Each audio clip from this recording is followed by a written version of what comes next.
Salut à tous, j'espère que vous allez bien, c'est Romain et on se retrouve aujourd'hui pour une vidéo que beaucoup m'ont demandé la semaine dernière. Elle concerne Locatelli, sachez qu'il n'y a pas d'informations derrière cette vidéo, mais un énorme appel du pied du joueur lui-même envers le club de la capitale en citant les exemples de réussite que sont Marco Verratti ou Moise Kean par exemple. Cet appel du pied qui a provoqué beaucoup d'engouement au sein de la communauté PSG, quelques débats mais surtout beaucoup d'espoir parce qu'il y a beaucoup de choses positives à dire de cette fameuse hypothèse d'un transfert de Locatelli au PSG. Et bien sûr, je terminerai mon intro comme ça, tout ça est stimulé par le souvenir mémorable qu'a représenté le coup Marco Verratti au début du projet QSI, et ici ce que je veux dire c'est qu'en tant que supporter parisien, on a une attache toute particulière à tout prodige italien qui est en train d'exploser et qui est attiré par le club de la capitale. Alors je vais commencer, on va tout de suite rentrer dans le vif du sujet, et on va commencer par la fin. Dans le sens où tout ce que je vais dire, défaut comme qualité, on sait tous que Locatelli a 23 ans, donc une marge de progression, donc tout ce que je vais dire, il y a la possibilité de le perfectionner. Ça engage aussi beaucoup d'inconnus, notamment au niveau de sa gestion du plus haut niveau. On sait tous que, à Sassuolo, la réalité c'est qu'il n'a pas vraiment l'impression, il n'est pas non plus dans l'anonymat, mais il n'a pas une pression dantesque, il n'a pas les attentes qu'il aurait dans un club comme le PSG. Donc on commence cette vidéo avec la plus grosse inconnue concernant Locatelli. Est-ce qu'il a les épaules pour un top club européen? Les attentes, la pression que tout ça génère, et surtout l'environnement qui l'entourait au PSG. Ça, personne ne peut répondre à cette question. Maintenant, techniquement et tactiquement, il y a beaucoup de choses qui sont certaines évidemment. Pour revenir aussi sur sa marge de progression et son jeune âge, le fait qu'aujourd'hui il rayonne évidemment et qu'il soit destiné à jouer dans un grand club évidemment, ça engage aussi une très grosse cote. Je parle pas de Transfermarkt, je trouve qu'on en fait beaucoup trop avec ce site, il y a beaucoup de gens qui s'y fient assez aveuglement, ça fausse un peu. Donc concernant Locatelli, je pense qu'il va falloir en attendre 30 à 40 millions d'euros avec Sassuolo pour cet été. Donc on va revenir évidemment sur la question du prix un peu plus tard dans la vidéo. Avant, j'aimerais m'arrêter sur son profil. C'est un milieu qui est défensif, on peut l'associer au mot regista, voilà, c'est un mot qu'on associe un peu à n'importe quel joueur.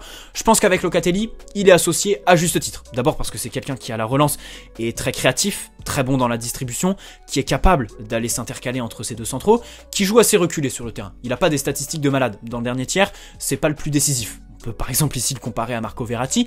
Il peut jouer en tant que numéro 8, il peut jouer aussi un peu plus avancé, mais c'est un milieu à vocation défensive.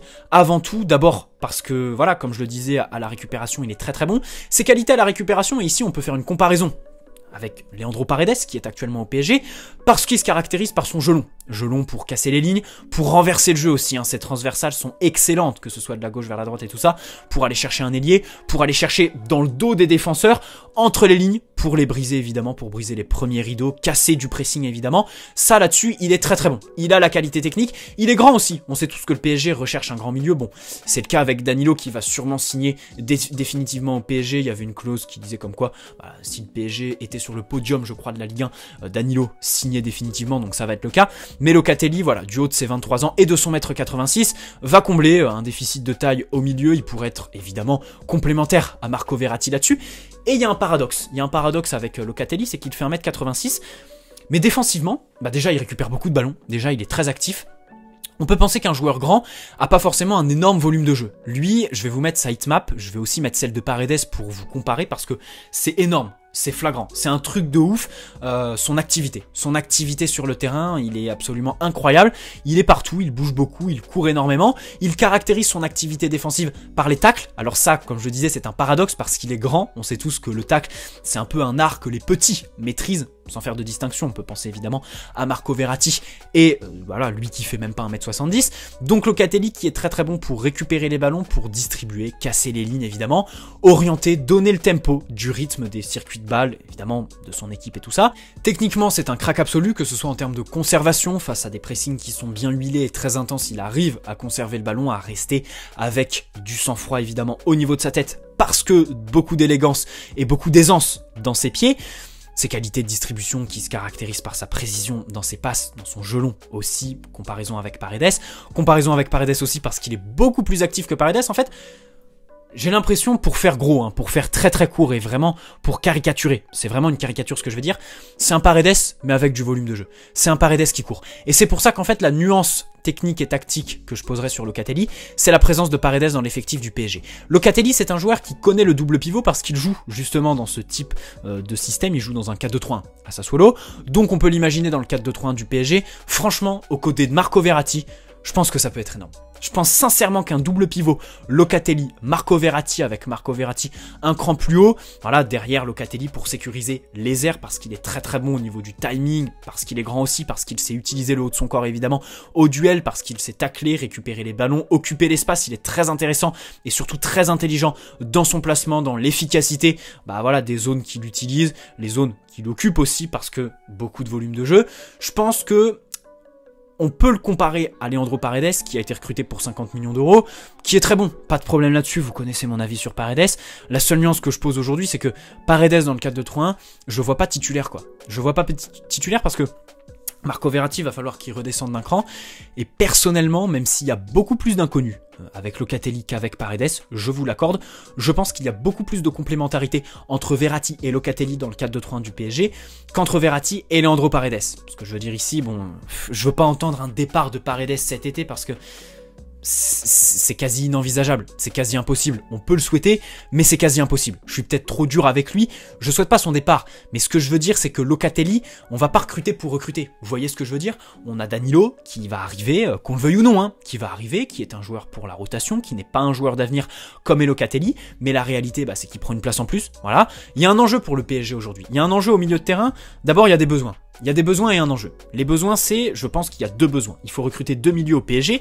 Ce milieu à vocation défensive, qui gratte les ballons, qui est aussi très créatif, qui a le bagage technique pour s'imposer au PSG. Ce milieu défensif, je pense que c'est Locatelli. Voilà, c'est un crack, je l'adore. Alors, pour tout vous dire, j'ai pas trop regardé Sassuolo cette saison. J'allais pas faire une vidéo en n'ayant que 2-3 matchs en tête de lui cette saison à Sassuolo. C'est pour ça que j'ai pris mon temps, que je me suis permis, bah voilà, de regarder. J'ai regardé 3 mi-temps. Je regarde pas les matchs entiers, mais je regarde par mi-temps en fait pour préparer mes vidéos. J'ai regardé 3 mi-temps de Locatelli à Sassuolo. Évidemment, je me suis renseigné sur lui et tout ça. Je pense que pour remplir ce besoin d'un milieu défensif qui arrive à projeter le jeu de son équipe à la récupération, en contre-attaque aussi, c'est un joueur très intéressant pour voilà les transitions rapides. On sait tous que le PSG s'est trouvé cette saison. C'est un des avantages de l'arrivée de Mauricio Pochettino et de la saison du PSG. En Ligue des Champions, on peut pas la considérer comme loupée évidemment, et je pense que le PSG s'est affirmé, s'est trouvé une identité en fait. Avant, bon, il y avait des matchs où on jouait dans ce registre-là, on peut penser à l'Atalanta, voilà, les matchs où le PSG attendait, le PSG jouait en transition, mais c'était assez timide, c'était pas affirmé, le PSG n'avait pas d'identité. Là, on s'est vraiment affirmé, on a joué avec nos armes, on a affronté, on a éliminé le Bayern comme ça, en jouant en transition, en attendant l'adversaire, et surtout en étant d'un réalisme incroyable en transition rapide. Donc Locatelli, là-dedans, pour confirmer encore plus l'identité que le PSG s'est trouvé, et ça c'est un bon point de la saison, c'est un très bon enseignement de la saison du PSG, Locatelli pour ce PSG transition, cette identité du PSG, je pense que c'est parfait. Maintenant, il y a aussi un autre profil qui est recherché au milieu de terrain, enfin qui je pense doit être recherché au milieu de terrain, ça c'est pas une info, c'est mon avis, hein.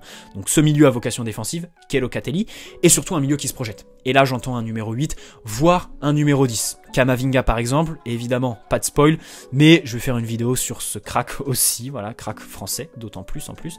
Voilà, on va faire une petite vidéo sur Camavinga, mais dans tous les cas, Locatelli pour moi, c'est très intéressant. Maintenant, après les besoins, il y a l'enjeu. L'enjeu au PSG aujourd'hui, et encore plus au milieu, c'est pas de construire ton effectif avec des joueurs de rotation. Les Herrera, les Danilo et tout ça, il t'en faut dans un effectif. Le problème du PSG, c'est d'en avoir recruté trop. Recruter trop de joueurs qui sont pas assez fiables, qui sont très bien pour la Ligue 1, qui sont très bien en sortie de banc pour la rotation, pour rentrer, mais qui sont pas assez fiables en Ligue des Champions, qui peuvent pas démarrer un match de Ligue des Champions. La réalité, c'est qu'aujourd'hui au PSG, peut-être que les 400 millions d'euros sur Neymar et Mbappé ont influencé ça, parce que voilà, aujourd'hui on se permet plus de mettre 60-70 millions d'euros sur un joueur qui par la suite sera titulaire. Il y a le paradoxe Icardi évidemment, mais ça c'est un cas à part. Au PSG, l'enjeu c'est vraiment d'arrêter de recruter des joueurs de rotation. Avec Locatelli, on recruterait pas un joueur de rotation, mais ce serait un peu du même style, dans le sens où c'est un joueur qui engage beaucoup d'inconnus, parce qu'il est jeune, parce qu'il connaît pas le plus haut niveau. Je le connais pas par cœur, mais je crois que il est parti du Milan AC parce que la pression, il n'arrivait pas à la gérer à l'époque. Est-ce qu'aujourd'hui il a grandi? Est-ce qu'aujourd'hui il a pris en maturité? Je l'espère. Je le pense aussi. C'est pour ça que je suis en faveur d'une arrivée à Paris. Maintenant, au niveau prix, 30-35 millions d'euros maximum pour ce joueur qui remplirait 50% des besoins du PSG au milieu de terrain. Voilà, je pense avoir présenté un peu tout le profil de Locatelli, les besoins, les enjeux du PSG, je voulais aussi parler de ça au milieu de terrain, et surtout la petite comparaison avec Paredes. Je pense que voilà, pour faire très très court, c'est un Paredes avec du volume de jeu. Et sachant que Paredes, le fait qu'il n'ait pas de volume de jeu, qu'il court pas, ça me gêne énormément, ça m'énerve même beaucoup. Bah, si départ de Paredes il faut absolument foncer sur Locatelli direct. Il faut foncer sur Locatelli, les yeux fermés. Maintenant, recruter Locatelli et Paredes dans ton groupe, bah ce serait pas très logique, sachant qu'en plus tu pars sur un double pivot, 2 places, il n'y a pas forcément de départ qui est prévu au milieu de terrain cet été, surtout une arrivée définitive qui est Danilo Pereira. Donc voilà, aujourd'hui Locatelli, je sais pas que je suis réticent, mais c'est qu'il faut vraiment recruter intelligemment, on va pas continuer à enchaîner, même si c'est un crack absolu, faut quand même se poser, réfléchir, voir que dans l'effectif, on a un profil qui est un peu similaire en la personne de Leandro Paredes. Pour la taille, on a aussi Danilo Pereira, évidemment il y a les perspectives d'avenir et tout ça, mais il faut aussi penser au présent, et surtout les enjeux du PSG, vraiment recruter une valeur sûre au milieu de terrain. Allez, j'espère que cette petite vidéo vous aura plu, vive Locatelli, hein. Dans tout ça, vraiment Locatelli, vous le savez, dans mes rêves les plus profonds, Paredes part et Locatelli vient. Mais je peux pas me permettre de vous dire dans ma vidéo, voilà, c'est un rêve, je fais passer pour un rêve, c'est même pas un avis. Je peux pas dire, ouais les gars, mon avis c'est Leandro Paredes doit dégager et Locatelli venir. C'est trop subjectif, ça n'arrivera pas. Voilà, très bonne soirée à tous, n'hésitez pas à poser un like si cette vidéo vous a plu, vous abonner si ce n'est pas déjà fait. Allez Paris, ciao!